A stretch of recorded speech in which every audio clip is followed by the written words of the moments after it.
The proposed Critical Utility Security of Supply Bill tabled by Senator Quinn, a person who I have great personal regard for, a fantastic businessman in this country, somebody who has employed thousands of people, and somebody that I have worked closely with during the recent Shannon referendum. Despite all of that, I will not be supporting this bill.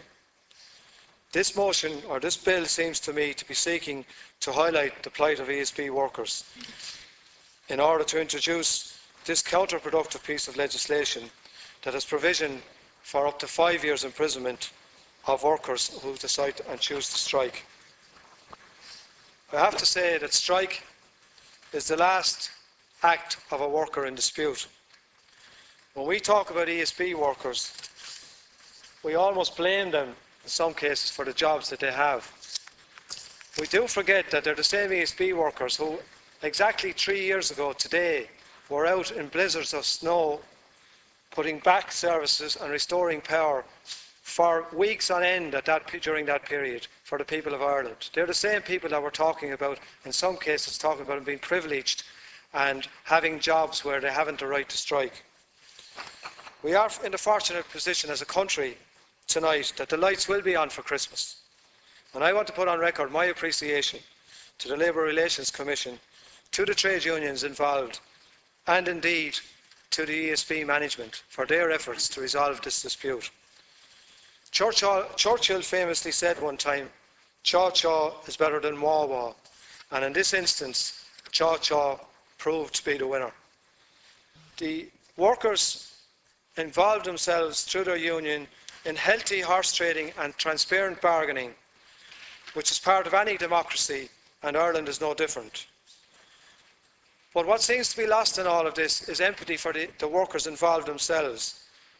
The same people who in some cases for 40 years paid into pensions and were being told that there wasn't going to be a pension available for them when they retired. ESB workers are men and women with families that in many cases have given the best years of their lives to the company who sought to pull the rug out from under them. A lot has been said tonight about strikes and industrial action, etc. It is worth noting for the record that the last strike in the ESB of any significance was in 1991, and it lasted for 4 days. Indeed, in my research, I've been unable to find any strike in water utilities for the last 30 years. So it's important to remember that when we're talking about not allowing these people the right to strike.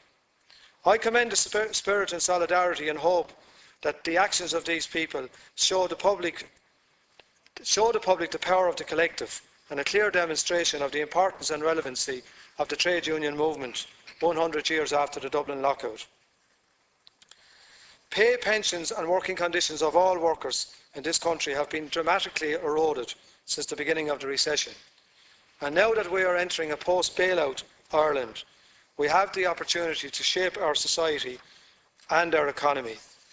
This bill, if accepted, has the potential to prevent nurses, doctors, teachers and other public sector workers from entering into industrial dispute.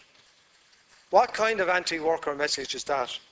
Workers that have carried this economy on their backs and taken all of the cuts and pain since the recession. It's not an Ireland I want to be part of.